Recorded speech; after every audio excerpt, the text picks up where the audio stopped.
Maghihigpit ang Philippine National Police sa mga miyembro nito at nais pumasok sa kanilang institusyon na may tattoo.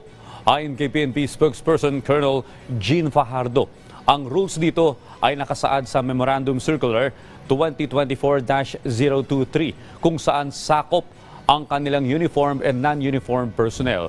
Dahil dito, kailangan umanong alisin ng mga pulis ang kanilang visible tattoos. Ang mga gusto namang pumasok sa PNP na may tattoo ay bibigyan ng 3 buwan para ipatanggal ang mga ito. Hindi naman sakop ng kautusan ang tattoo sa kilay, eyeliner o bibig.